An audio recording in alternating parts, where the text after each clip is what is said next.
Est-ce que ça vous arrive de ne rien faire? Moi, j'y arrive difficilement. L'habitude s'est installée d'avoir toujours une chose en cours, un message à lire, une obligation administrative qui traîne. Un soir, récemment, j'ai lancé un jeu, Short Hike.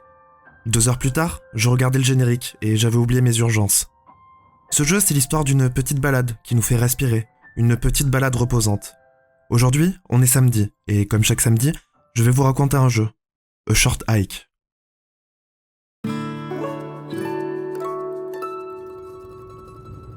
Le jeu démarre dans une voiture, la nuit est déjà tombée, des arbres défilent au-dessus de la toiture. Tout est en pixel art, des petits blocs de couleurs qui forment quelque chose de doux, une vieille berline violette qui roule lentement, et des bulles de dialogue apparaissent. Une voix enthousiaste, elle assure à Claire que ça va lui faire du bien de quitter la ville, de s'éloigner un peu de tout le reste. Elle parle de la vue, de l'été qui s'annonce, les phrases s'enchaînent, légères, pleines de bienveillance. Et puis elle lui demande si elle s'est endormie, l'encourage de tenir encore un peu, on est presque au ferry. Claire marmonne quelque chose, elle dort à moitié, la tête probablement appuyée sur la vitre. Et puis le jeu enchaîne. Fini la route nocturne, fini les pixels sombres. On est sur une île et tout a changé de registre d'un coup. La caméra passe en vue isométrique. Les couleurs sont vives, orange, rouge, verte, des arbres d'automne qui débordent de l'écran. Les bâtiments sont petits, les personnages aussi. Il y a une cabane en bois avec un toit violet, un feu de camp qui crépite à côté. On a envie de tout regarder. Près du feu, il y a quelqu'un. C'est May, la tante de Claire. Elle est là, elle demande comment ça va. Elle note qu'elle n'a pas vu Claire de la journée. Alors Claire lui explique. Elle attendait un coup de fil. Quelque chose d'important, apparemment. Mais réfléchit une seconde, et puis elle nous explique. Il n'y a pas de réseau ici. Mais en haut de Hawk Peak, le sommet de l'île, ça capte. Selon elle, tout le monde devrait y monter au moins une fois. La vue vaut le déplacement, apparemment. Voilà. L'objectif du jeu tient dans un échange autour d'un feu de camp, un appel à recevoir. Alors, la mission commence. C'est là qu'on comprend comment Claire se déplace, parce que Claire est un oiseau, mais un oiseau qui ne sait pas vraiment voler. Pas encore. Par défaut, elle saute, et en même temps, elle étend ses ailes et commence à planer. On peut couvrir de bonnes distances comme ça, glisser d'un point haut vers un point bas. Sauf que grimper, aller plus haut, c'est une autre histoire, mais on y reviendra. En progressant, on se rend compte que l'île est plus grande que ce qu'elle avait l'air depuis la cabane. Il y a des falaises qui tombent sur la mer, des petits ponts en bois qui enjambent des cascades. On peut planer d'une falaise jusqu'à une langue de sable en contrebas, les ailes déployées, et atterrir sans se faire mal. Le jeu ne connaît pas les dégâts de chute. On peut tomber de n'importe quelle hauteur, rien ne se passe. Sur le chemin, à un moment, on ramasse un bâton. On peut donner des coups avec. Aucune utilité évidente, pas d'ennemi à frapper. Juste un bâton dans la main et la possibilité de faire des moulinets dans le vide si on en a envie. On verra bien. Peut-être qu'à un moment, ça nous sera utile. Au fur et à mesure qu'on s'éloigne de la cabane, les paysages changent. Partout, des personnages qui se baladent, campent, s'installent. Tout le monde a l'air d'être là pour la même raison, souffler un peu. Un loup qui marche le long de la côte nous arrête. Il demande comment se passe la journée. Il sent qu'on est perdu, à la dérive. Il a pile ce qu'il faut, et il sort une boussole. On la prend, on l'équipe depuis l'inventaire, et dans le coin de l'écran apparaît une petite rose des vents.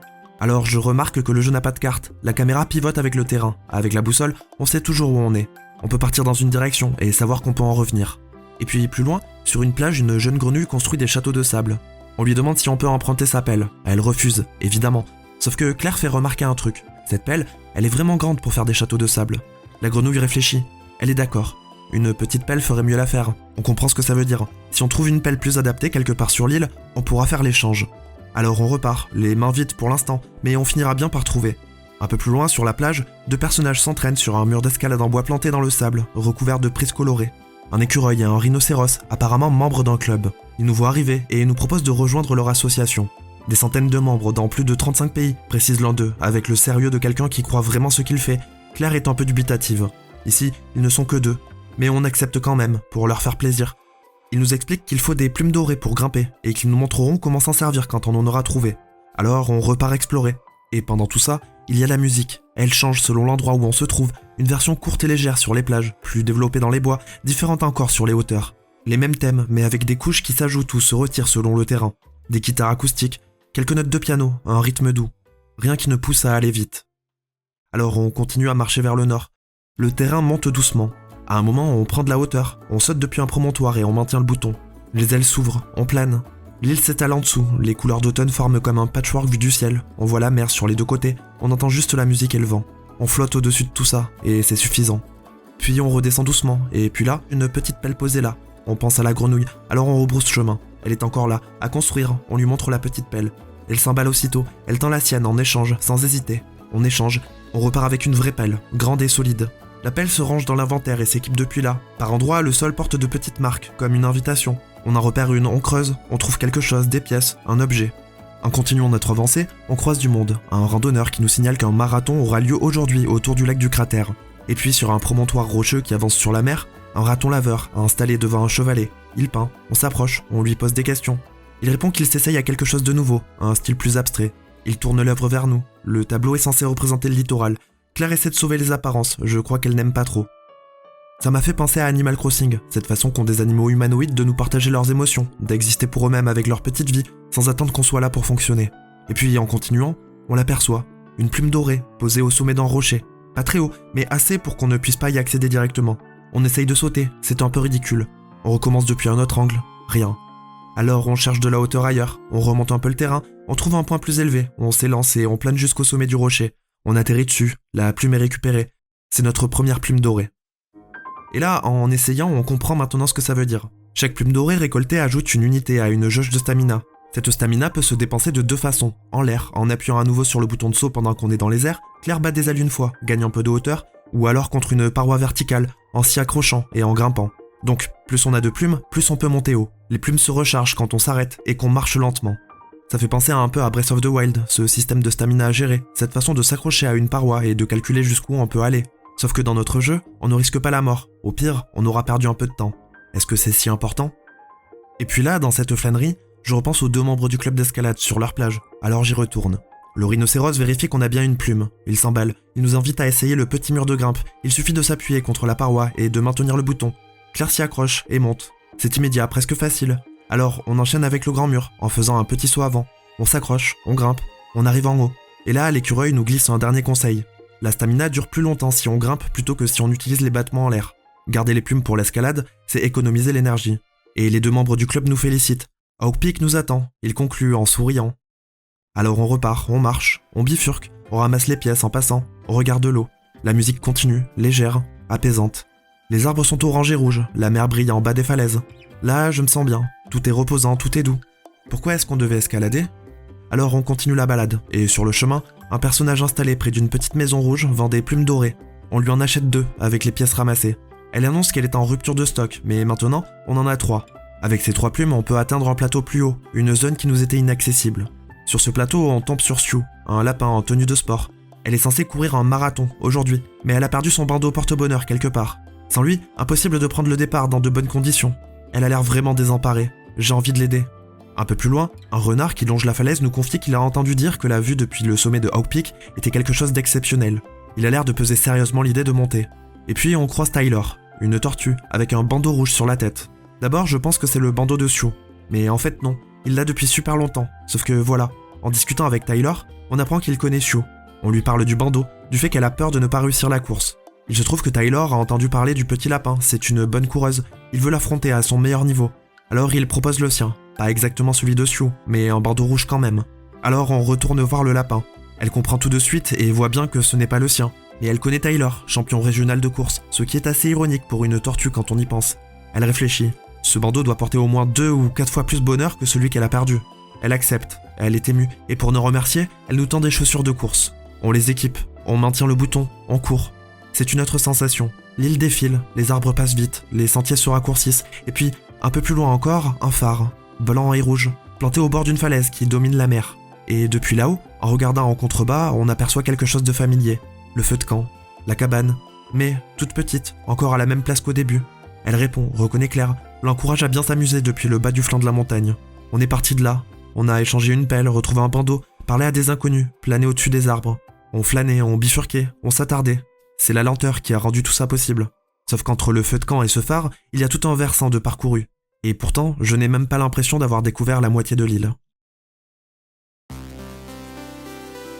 Bon, avec les plumes récupérées, les pans de roche qui semblaient lisses et infranchissables avant en deviennent praticables. La montagne rétrécit, on grimpe des parois grises et hautes, striées par l'érosion, des forêts denses en contrebas, des arbres qui deviennent plus petits à mesure qu'on grimpe, on s'accroche, on monte. Le sommet est quelque part, là-haut.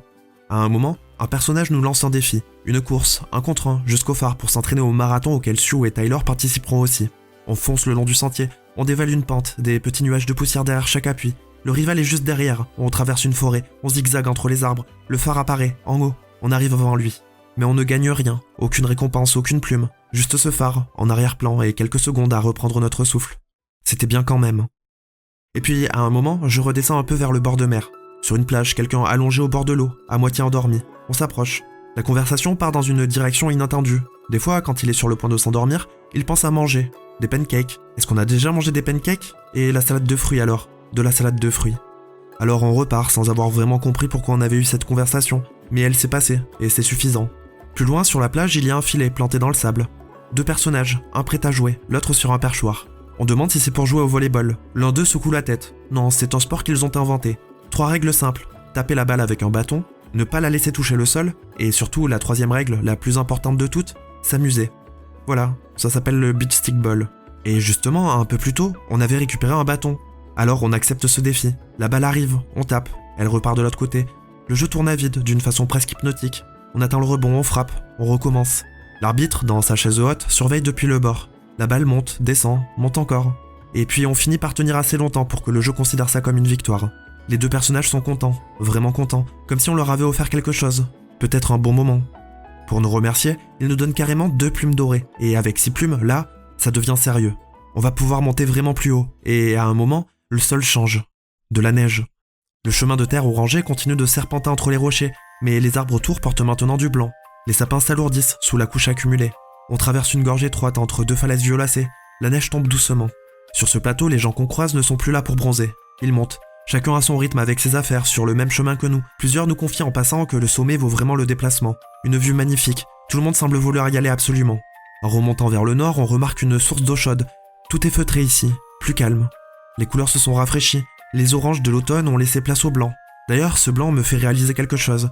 J'espère que Claire n'a pas froid. Et justement, une nouvelle contrainte s'installe.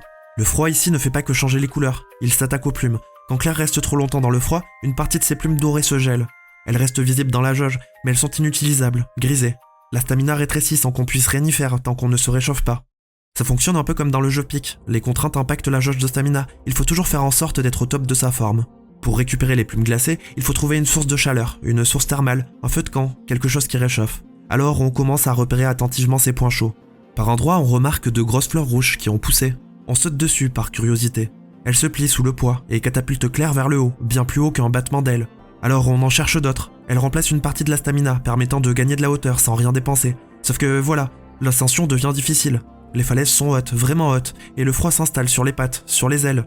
On s'accroche à une paroi, on grimpe, les plumes gèlent, on lâche. On retombe sur un replat, on souffle, on cherche une source thermale à proximité pour dégeler ce qu'il reste. On s'accroche encore, on essaye un autre angle, une autre paroi moins verticale. Il faut de la patience.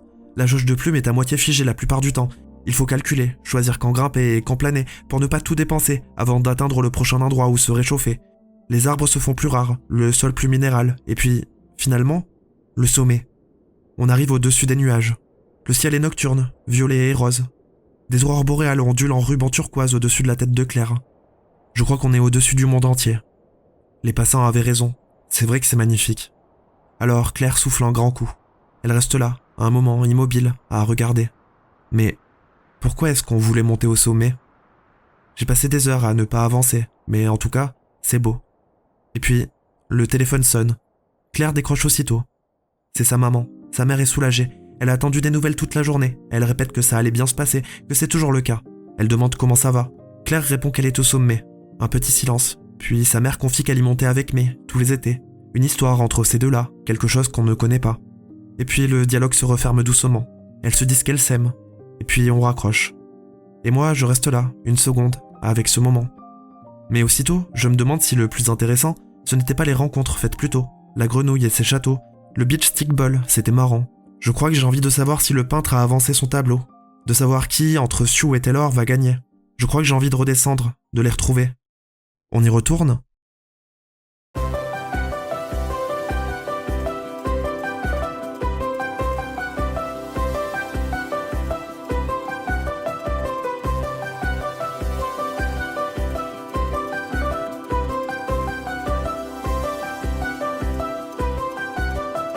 Enfin voilà, A Short Hike, en gros, c'est ça.